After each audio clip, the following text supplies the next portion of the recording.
Welcome to Globally Speaking, your program that explores everything and anything to do with language localization. Are you ready to dive into the most critical issues impacting global brands today? Globally Speaking is designed to educate, inform, and challenge everyone who's engaged in global communications. Your hosts for Globally Speaking are Renato Beninatto and Michael Stevens. Learn more by visiting our website at www.globallyspeakingradio.com. And now, here are Renato and Michael. I'm Michael Stevens. And I'm Renato Beninatto. Today we have a very interesting guest, Catherine Bussmann, a fellow podcaster who's passionate about international marketing. Unfortunately, due to some scheduling conflicts, I wasn't able to participate in the interview, but I'm sure you're going to love this conversation that she had with Michael. Hi, I'm Catherine Bussmann. I am the product of German parents who emigrated to Quebec, the French-speaking part of Canada. I am the founder of Verbicino, and I'm also the host of the Worldly Marketer podcast. So, Catherine, this is where you ended up growing up fluent in English, French, and German. What was your family background? Yes, that was my family background. My parents had literally just arrived from Germany like a month before I was born. So I grew up speaking nothing but German at home. And at school, it was all French all the time. And English is sort of my third language that I picked up on the side. So you were born to do this. Let's talk a little more about what that is. North American marketers, that's who my target audience is. North American marketers and SMEs, marketers who work for those SMEs.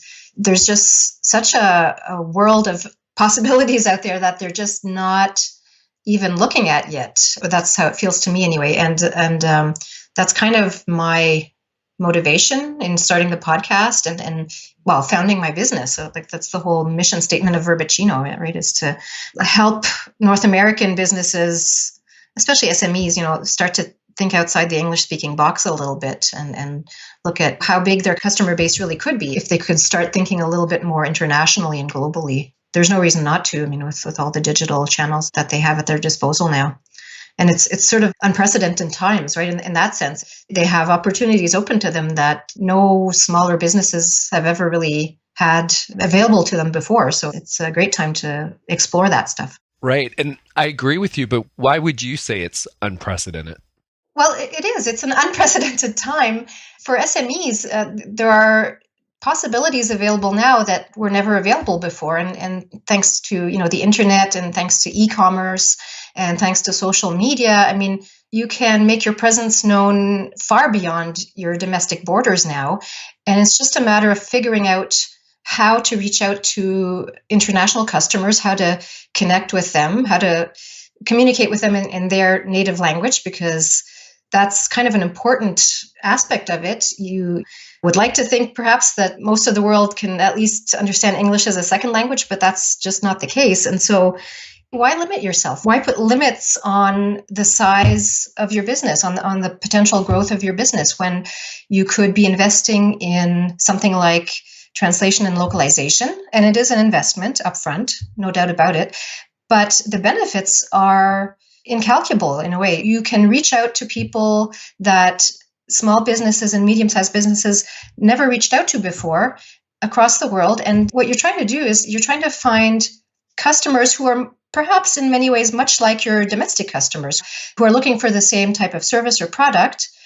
But the difference is they speak a different language and they live in a different culture. So at that point, you have to think about what that means for your actual product or service, if you have to tweak it in some way to make it more useful for them. But you also have to think about how your marketing strategy is going to look to actually reach out to those people and connect with them and bring them on board and then retain them as customers. And that shift is the big evolution I'm seeing, is because for so long it was about distribution. Oh, you can get your products wherever you want them. And now just make sure your products work in those places and you'll be fine. And there was a lot of conversation about getting things out globally based upon no limits for distribution.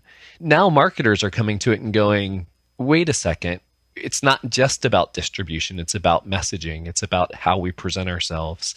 And they're maturing in that way. So hopefully we're moving beyond this place where websites are the digital marketing strategy. Yeah. What are your thoughts on that? Well, a website is not a digital strategy. The way I like to think of websites is, imagine you're in a city and your website is a shop on a side street, well away from, traffic, including foot traffic. But you want people to come and shop. You want people to discover you and come and spend money in your shop. Well, how are you going to attract those customers? Just putting out a shingle and creating a nice window with an attractive display that might lure passersby into your shop, that's just not going to cut it, right? Because if you're waiting for people to accidentally find your shop on this little side street, you're going to wait for a long time. Plus, there's lots of competition out there.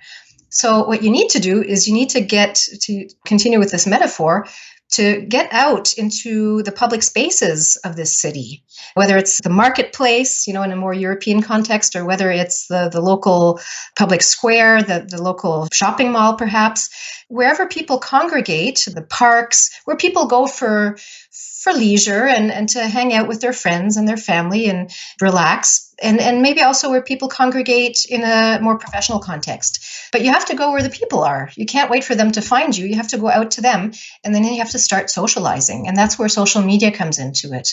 Social media is how you make yourself known and tell people who might be interested in what you have to offer, tell people something about yourself and make it relatable, make it human, make it something that will tweak their interest and pique their curiosity and maybe entice them to come back to your shop and check out what you have to offer. But you have to make the effort of getting out there and being social. Yeah. And the social part is important because your competitors are already doing it, right? They're out there already. And your competitors are from all over the place. They're not just from your little neck of the woods. They're from everywhere. Now, in a global context, they're from every corner of the globe, potentially. So depending on your industry. So you got to be out there too. You got to participate in the conversation. And it's not about standing on the market square with a megaphone and yelling out what your business name is and what you're offering and what the special deals of the week are. That might work, maybe, but that's not really what social media is for. Social media is to create conversations, generate some interest, and attract the attention of people who ultimately might be the right customers for you. And it's a long game, right? It's not something that happens overnight that will sort of bring you results in a few months or even in a couple of years. It's a long game. You have to establish a presence. You have to establish credibility, and you'll probably have to experiment a little bit with your approach too, because depending on who you're targeting, you're going to have to adjust your message and your delivery of the message. I was thinking about that, the experimental part. What do you think is a key success for someone who is starting in social media? Like, what does it take to be effective? I think you just need to be human. I see so many social media accounts, especially on Twitter, where it still feels to me like people are using it as a sales platform, as a promotional platform.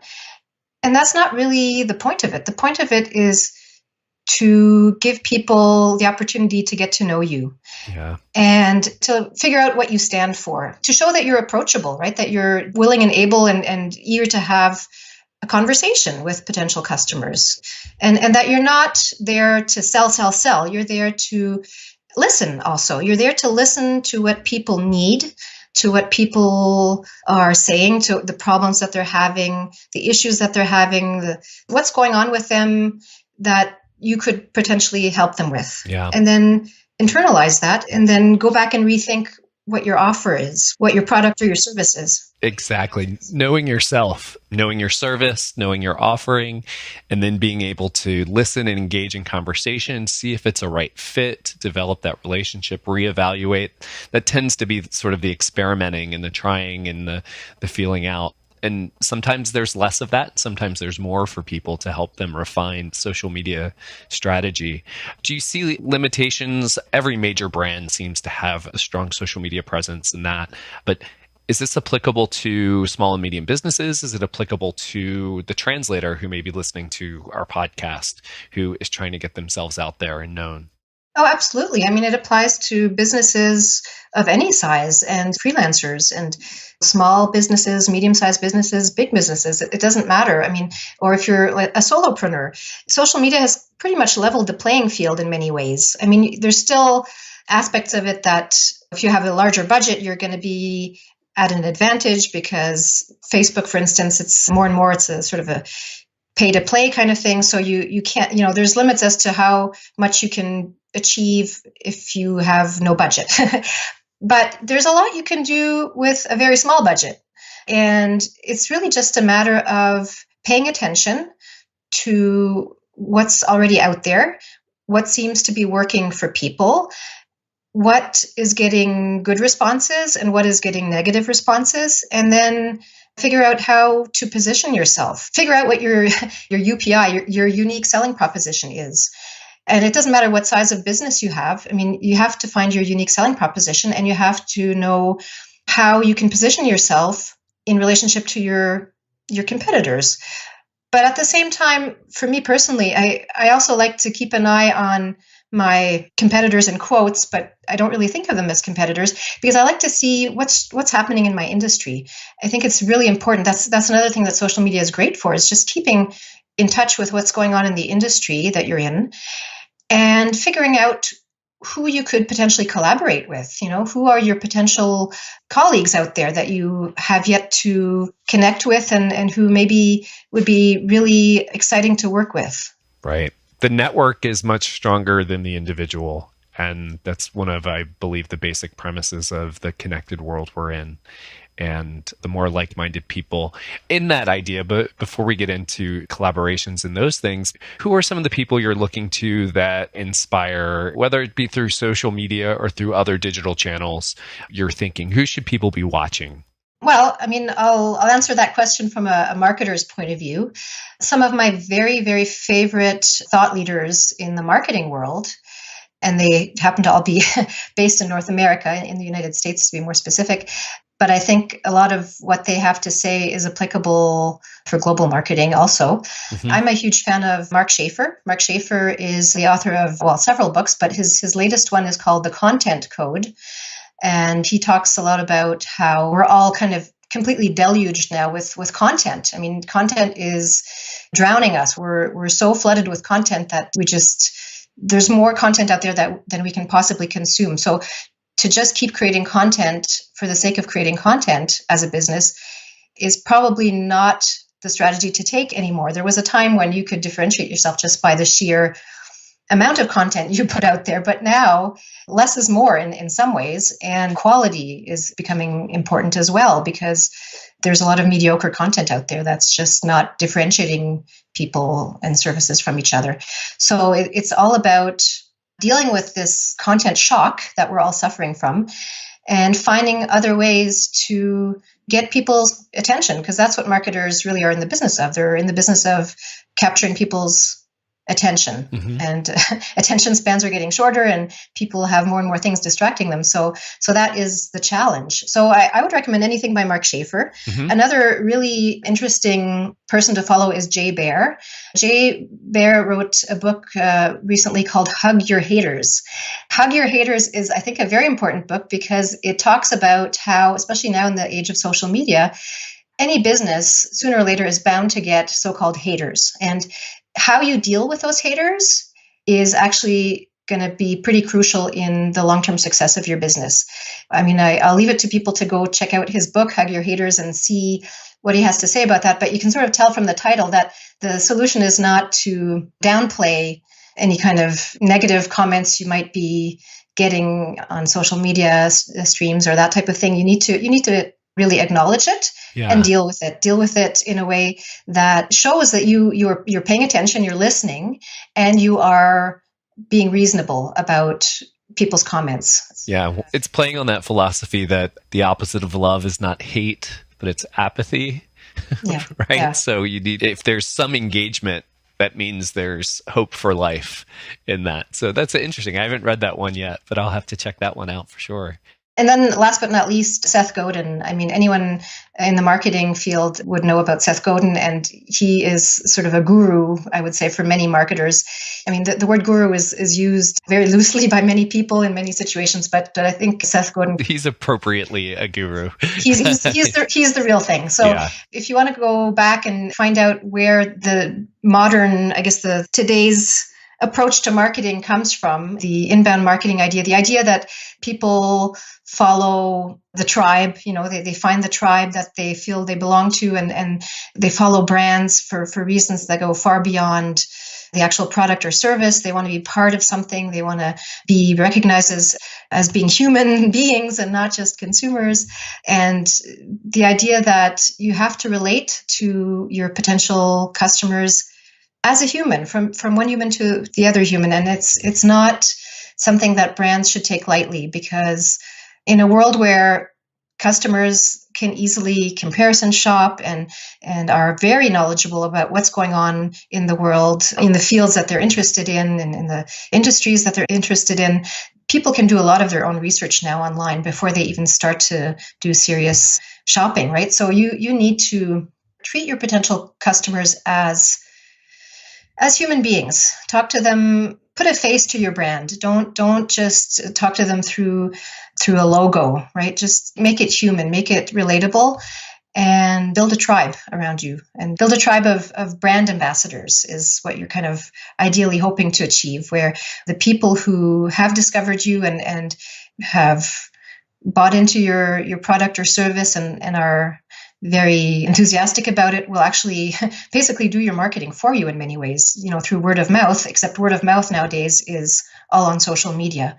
And so that's another thing about branding today. I mean, I think the days when companies had, a lot of control over their brand image, those days are to some extent over. Your brand really now is what other people say it is and how other people perceive it. So it becomes that much more important to involve your current customers and give them something to talk about, positive things to talk about to their friends and other potential customers. Yeah. No, you started this by saying your influencers and the people you've looked at are primarily from North America. I mean, I know I'm in a bubble being based here. At least you are in Canada. So maybe a little less in the bubble. But is this a opportunity for new voices exploring global marketing? What are your thoughts on that? I think there's a huge untapped potential. I find that, I follow a lot of marketing experts, the ones I mentioned, but others as well. After all, I am in North America, and I'm surrounded by colleagues here in North America who are also in marketing. And what kind of surprises me is there's so many thought leaders out there who really are worth following. They have really cutting edge ideas, and anyone who is in marketing really should be paying attention to what they have to say. But that said, I also find that those same experts seem to not do as much global thinking as I think is, as they could be doing, especially given that we're talking a lot these days in marketing about social media and the potential of social media. There's so much that connects people around the world now with the internet, and communication is so much easier than it used to be 10, 20 years ago. And to not even consider reaching out to people beyond the scope of North America, or beyond, maybe I should actually rephrase that, beyond the scope of the English language, right? Because there are lots of well-known marketers also in the UK and in Australia, and they're all they're doing fantastic work. They're really putting out a lot of good content and very useful stuff. But I find where they kind of seem to stop their strategy is when it comes to thinking more internationally. It's sort of a leap that I feel like English-speaking marketers have yet to make. And I think it might just be a function of the fact that so far, anyway, the internet has been a very Anglophone place in general, or it was for a long time. It's until not that long ago, it was overwhelmingly English speaking. Most of the content was in English. In fact, most of the content still is in English. But the difference now is that most internet users are not English speaking. And that's kind of a new development. That's a development that maybe has happened in the last 10 years or so. And to just not even try to reach out to all those, to the majority of internet users, in fact, the vast majority of internet users whose first language isn't English, it seems to me like a huge, huge missed opportunity. And I think that right now, my impression is that global marketers are sort of in one silo, and they deal with localization issues and they deal with globalization issues. And they usually work in the context of huge multinational companies who obviously have a vested interest in connecting with global audiences. But then there's everybody else, at least here in North America, who doesn't seem to make that connection yet, and who work in this marketing silo. And there's lots going on there and lots of really clever people in there. But I think that the next phase in marketing could really be those two silos kind of getting together, getting to know each other, communicating with each other, and seeing what the potential is if you start to collaborate. If the marketing gurus of the one silo could kind of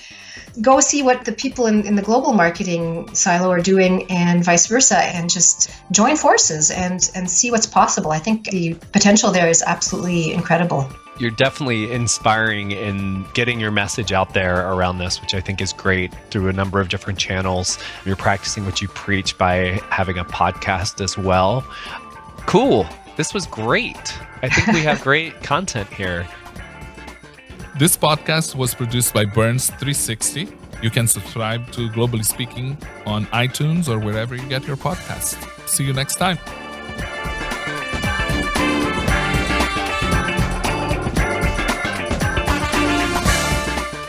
Thank you for listening to Globally Speaking, brought to you by Moravia. We'd like to hear your comments, suggestions, and feedback. So until next time, please visit online at www.globallyspeakingradio.com.